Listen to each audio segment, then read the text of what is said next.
अस्सलामुअलैकुम dear students.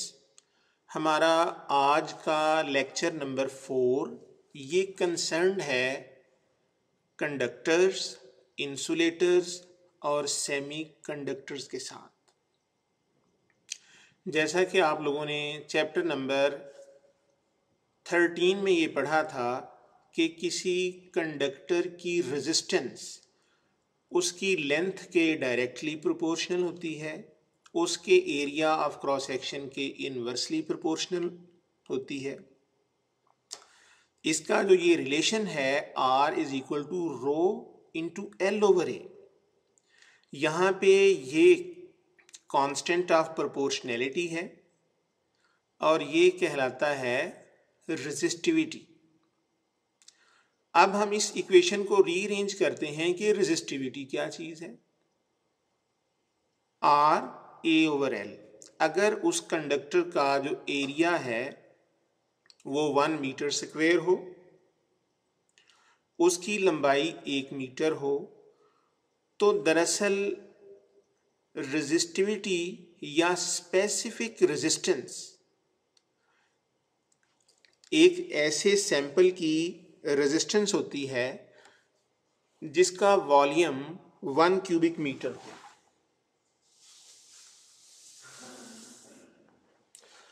जिसका volume 1 cubic meter हो, the resistance offered by 1 cubic meter of a substance is known as its resistivity or its specific resistance, and its unit are ohm into meter.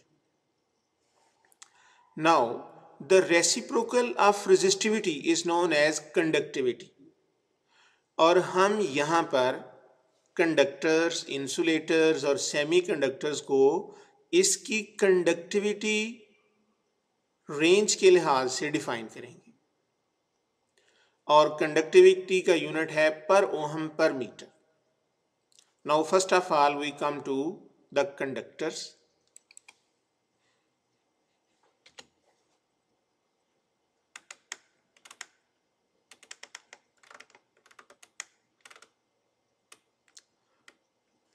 Conductors क्या होते हैं? They can easily conduct electricity having conductivity of the order of 10 raised to the power 7 per ohm per meter.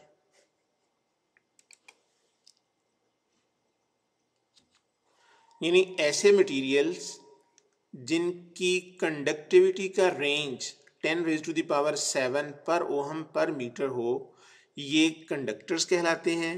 और इनकी examples में शामिल हैं metals like copper, gold and silver. यानी जितनी भी मेटल्स हैं उनकी कंडक्टिविटी रेंज जो है वो 10 रेज टू द पावर 7, और इसके बाद फिर कोई कंडक्टर गुड कंडक्टर हो सकता है, कोई कंडक्टर बैड कंडक्टर हो सकता है, लेकिन उसकी जो रेंज ऑफ कंडक्टिविटी है वो लाई करती है 10 to the power 7 per ohm per metre के हिसाब से। Secondly, the insulators. इंसुलेटर्स ये वो मटेरियल्स होते हैं जिनके अंदर से इलेक्ट्रिक करंट पास नहीं कर सकता। These materials have very low conductivity of ranging between 10 raised to the power minus 20 to 10 raised to the power minus 10 per ohm per meter. For example, wood, plastic, glass and mica. ये वो चीज़ें हैं जिनके अंदर से electric current pass नहीं कर सकता। मिसाल के तौर पर लकड़ी, प्लास्टिक, शीशा, माइका वगैरह वगैरह। तो ये जो तमाम इंसुलेटर्स हैं इनमें कंडक्टिविटी का जो रेंज है it lies between 10 raise to the power minus 20 to 10 raise to the power minus 10 per ohm per metre. ये बात याद रखिएगा। यानी बाज़ औक़ात ये वाला क्वेश्चन पेपर में एज अ शॉर्ट क्वेश्चन आ सकता है और यही वाला क्वेश्चन एज अ MCQ भी आ सकता है कि what is the range of conductivity for insulators. Number 3 पे आ जाता है semiconductors. These materials have intermediate conductivity of the range from 10 raised to the power minus 6 to 10 raised to the power minus 4 per ohm per meter. Their conductivity changes with the changes in temperature. यानी जो semiconductors होते हैं इनकी conductivity temperature के change होने से change होती है। इनका कंडक्टर्स के मुकाबले में थोड़ा सा मामला डिफरेंट है। मिसाल के तौर पर जब हम कंडक्टर्स का टेम्परेचर बढ़ाते हैं तो उनकी कंडक्टिविटी कम होती है, रेजिस्टिविटी बढ़ जाती है। लेकिन सेमीकंडक्टर इस लिहाज से थोड़ा सा उल्ट बिहेवियर शो करते हैं कि अगर हम सेमीकंडक्टर्स का टेम्परेचर बढ़ाएं तो इनकी कंडक्टिविटी बढ़ती है, यानी रेंज ऑफ कंडक्टिविटी इंक्रीजेस। तो इसकी मिसालों में शामिल हैं germanium and silicon. For example germanium and silicon. In order to explain the electrical behavior of the semiconductor material, we use energy band theory based on the wave mechanical model instead of free electron theory based on the Bohr's model of electrons distribution in an atom.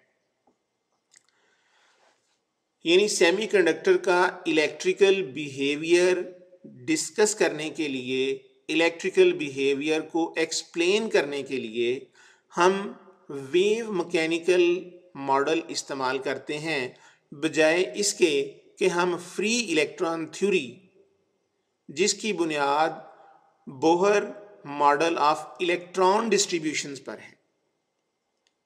यानी Bohr का जो model है वो electrons की atom के अंदर distribution बयान करता है, which can not explain many electrical phenomena successfully. यानी बोहर का जो मॉडल है electron distribution in an atom, ये बहुत सारे इलेक्ट्रिकल फिनोमिना को सक्सेसफुली एक्सप्लेन नहीं करता। सेमीकंडक्टर के इलेक्ट्रिकल बिहेवियर को एक्सप्लेन करने के लिए, डिफाइन करने के लिए हम वेव मैकेनिकल मॉडल इस्तेमाल करते हैं।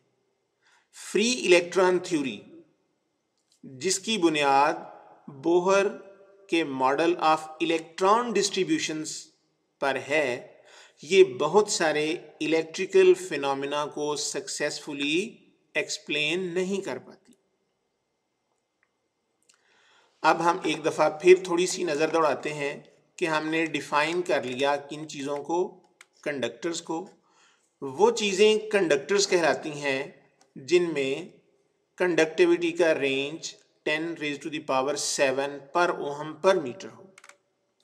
वो चीज़ें इंसुलेटर्स कहलाती हैं जिनमें कंडक्टिविटी का range 10 raise to the power -20 to 10 raise to the power -10 per ohm per metre हो। And example wood, plastic, glass, mica, ये वो चीज़ें हैं जिनमें से इलेक्ट्रिक करंट नहीं गुजर सकता। सेमीकंडक्टर्स, यानी ये समझ लें कि इनको सेमीकंडक्टर इसलिए कहते हैं कि ये इंसुलेटर्स और कंडक्टर्स के दरमियान में लाई करते हैं। यानी ये इलेक्ट्रिसिटी को कंडक्ट भी करते हैं, लेकिन टेम्परेचर के चेंज होने पर इनकी कंडक्टिविटी चेंज होती चली जाती है और इनका बिहेवियर कंडक्टर्स के मुकाबले में थोड़ा सा डिफरेंट है। मिसाल के तौर पर कंडक्टर्स की जो कंडक्टिविटी है वो टेम्परेचर बढ़ने से कम होती है, लेकिन सेमीकंडक्टर्स की कंडक्टिविटी टेम्परेचर के इंक्रीज करने से राइज कर जाती है। Their conductivity changes with changes in temperature, और इसकी एग्जाम्पल्स में सरे फहरिस्त है germanium and silicon. In order to explain the electrical behavior of the semiconductor material, we use energy band theory based on the wave mechanical model। यानी semiconductor का electrical behaviour explain करने के लिए हम एनर्जी बैंड थ्योरी इस्तेमाल करते हैं, जो कि वेव मैकेनिकल मॉडल पर बेस करती है, बजाय इसके कि हम Bohr model of electron distribution in an atom इस्तेमाल करें, जो कि बहुत सारे इलेक्ट्रिकल फिनोमेना को सक्सेसफुली एक्सप्लेन नहीं कर सकता। And next we come to know कि what are energy bands in solids. Solids के अंदर एनर्जी बैंड्स क्या चीजें हैं? मैं ये पैरा पढ़ने से पहले थोड़ा सा आपके साथ इसको उर्दू में डिस्कस करूंगा कि एक एटम के अंदर इलेक्ट्रॉन अलग अलग ऑर्बिट्स के अंदर रिवॉल्व कर रहे होते हैं, और हर इलेक्ट्रॉन का एक अपना इंडिपेंडेंट ऑर्बिट होता है, उसका अपना इंडिपेंडेंट एनर्जी लेवल होता है। लेकिन जब कोई एटम किसी सॉलिड क्रिस्टल का हिस्सा बनने के लिए अपने करीबी एन एटम्स के साथ जुड़ जाता है, जिस तरह हम एक दीवार को देखें तो एक ईंट एक खास नंबर ऑफ ब्रिक्स के साथ जुड़ी हुई होती है, और वही पैटर्न बार बार दोहराया जाता है। बिल्कुल इसी तरह किसी एटम के अंदर हर इलेक्ट्रॉन का एक अपना इंडिपेंडेंट ऑर्बिट और इंडिपेंडेंट एनर्जी लेवल होता है। लेकिन जब वही एटम क्रिस्टल स्ट्रक्चर का हिस्सा बनने के लिए एन एटम्स के साथ जुड़ जाता है, तो उसका वो एक ऑर्बिट, उसका वो एक एनर्जी लेवल एन लेवल्स में बढ़ जाता है, और वो तमाम एनर्जी लेवल्स एक दूसरे से अलहदा अलहदा लेकिन एक दूसरे के इंतहाई करीब होते हैं। तो लिहाजा उन एनर्जी लेवल्स के ग्रुप को एनर्जी बैंड कहते हैं। Electrons of an isolated atom are bound to the nucleus and can only have distinct energy levels। यानी एक आइसोलेटेड एटम के तमाम तर इलेक्ट्रॉन उसके न्यूक्लियस के साथ बंधे हुए होते हैं। इसका मतलब ये है कि तमाम इलेक्ट्रॉन अपने अलहदा अलहदा ऑर्बिट्स में रिवॉल्व कर रहे होते हैं, और हर इलेक्ट्रॉन का अपना लेवल और अपना ऑर्बिट होता है। However, when a large number of atoms, say n, are brought close to one another to form a solid crystal, यानी किसी क्रिस्टल के बनने के लिए दरअसल n एटम्स आपस में जुड़ जाते हैं। Each energy level of the isolated atom splits into n sublevels, these called states. Under the action of the force exerted by other atoms in the solid, these permissible energy states are discrete but so closely spaced that they appear to form a continuous energy band। अब आप ये देख सकते हैं कि जब हम insulators की बात करेंगे तो एक तरफ कंडक्शन बैंड, दरमियान में एक फॉरबिडन एनर्जी गैप है और उसके नीचे वैलेंस बैंड है। सेमीकंडक्टर्स को अगर गौर से देखें तो इनके दरमियान गैप बहुत कम है। इलेक्ट्रॉन बड़ी आसानी से वैलेंस बैंड से जंप करके कंडक्शन बैंड में जा सकते हैं। और उससे आगे देखें तो कंडक्टर्स हैं। कंडक्टर में वैलेंस बैंड और कंडक्शन बैंड ये दोनों आपस में जुड़े हुए होते हैं। तो वैलेंस बैंड के इलेक्ट्रॉन बड़ी आसानी से जंप करके कंडक्शन बैंड में जा सकते हैं और कंडक्टिविटी को इंश्योर करते हैं। इसी तरह की एक दूसरी डायग्राम है कि मेटल्स के अंदर जो कि गुड कंडक्टर्स हैं, ये दोनों बैंड जुड़े हुए होते हैं। सेमीकंडक्टर के दरमियान यानी वैलेंस और कंडक्शन बैंड दोनों कुछ फासले पर होते हैं, लेकिन इनके दरमियान गैप इतना कम होता है कि इलेक्ट्रॉन यहाँ से जंप करके यहाँ जा सकते हैं और टेम्परेचर के बढ़ने से इलेक्ट्रॉन के पास इतनी एनर्जी आ जाती है कि वो ये गैप जंप करके यहाँ से यहाँ जा सकते हैं। जबकि इंसुलेटर्स में ये वाला वैलेंस बैंड और ये वाला कंडक्शन बैंड दोनों के अंदर इतना बड़ा गैप होता है कि इलेक्ट्रॉन 100 मरतबा चाहें भी तो ये इस गैप को क्रॉस नहीं कर सकते। इससे नेक्स्ट लेक्चर में हम वैलेंस बैंड, कंडक्शन बैंड की बुनियाद पर हम कंडक्टर्स, सेमीकंडक्टर्स और इंसुलेटर्स को डिफाइन करेंगे। यहाँ सिर्फ और सिर्फ ये डिस्कस करना रिक्वायर्ड था कि हम कंडक्टर्स, इंसुलेटर्स और सेमीकंडक्टर को एक तो उनके कंडक्टिविटी लेवल के बिहाफ पर डिफाइन कर सकते हैं और दूसरा energy band theory, valence band, conduction band और फॉरबिडन बैंड, इनको हम इससे नेक्स्ट लेक्चर में डिस्कस करेंगे। आप ये बात याद रखें कि मटेरियल 3 तरह के होंगे, इंसुलेटर्स, सेमीकंडक्टर्स और कंडक्टर्स। कंडक्टर में वैलेंस बैंड और कंडक्शन बैंड ये दोनों जुड़े हुए हैं। इलेक्ट्रॉन बड़ी आसानी से जंप करके वैलेंस बैंड से कंडक्शन बैंड में जा सकते हैं, सो दे आर गुड कंडक्टर। और इनका जो लेवल ऑफ कंडक्टिविटी है इसकी रेंज 10⁻⁷ पर ओहम पर मीटर है। सेमीकंडक्टर में क्या है कि इसका गैप तो है लेकिन है बहुत कम। टेम्परेचर के चेंज होने से ये गैप चेंज होता है, तो लिहाजा इनकी कंडक्टिविटी भी चेंज होती है। वैलेंस बैंड से टेम्परेचर बढ़ने पर इलेक्ट्रॉन कंडक्शन बैंड में चले जाते हैं, जिसकी वजह से सेमीकंडक्टर की कंडक्टिविटी जो है वो थोड़ी सी बढ़ जाती है, जैसा कि यहाँ एनर्जी गैप भी दिया गया है।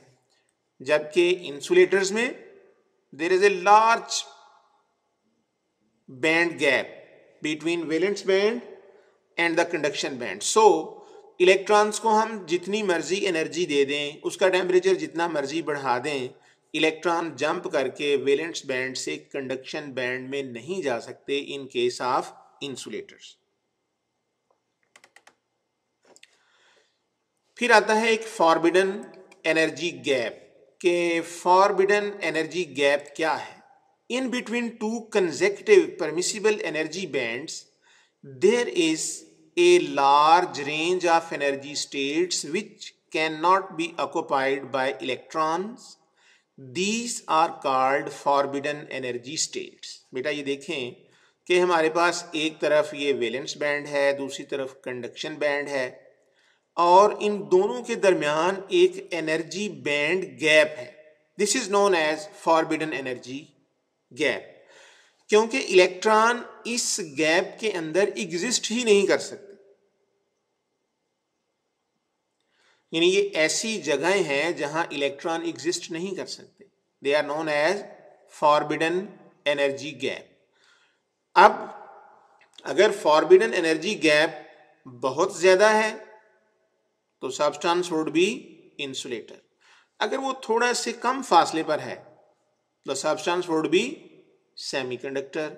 और अगर कंडक्शन बैंड और एनर्जी बैंड एक दूसरे के साथ ओवरलैप किए हुए हैं then the substance would be a good conductor. बेटा उम्मीद है कि आपको इस लेक्चर में कंडक्टर्स, इंसुलेटर्स और सेमीकंडक्टर्स के बारे में कई सारी चीज़ें समझ आ गई होंगी। फर्दर क्वेश्चनिंग के लिए आप मेरे व्हाट्सएप नंबर पर जो है वो कांटेक्ट कर सकते हैं और अपने जहन में उठने वाले क्वेश्चंस को जो है वो उसका आंसर आप फाइंड आउट कर सकते हैं। मेरा व्हाट्सएप नंबर है 0345664645। तो इससे आगे इंशाल्लाह नेक्स्ट लेक्चर कल होगा। अस्सलाम वालेकुम, अल्लाह हाफिज़।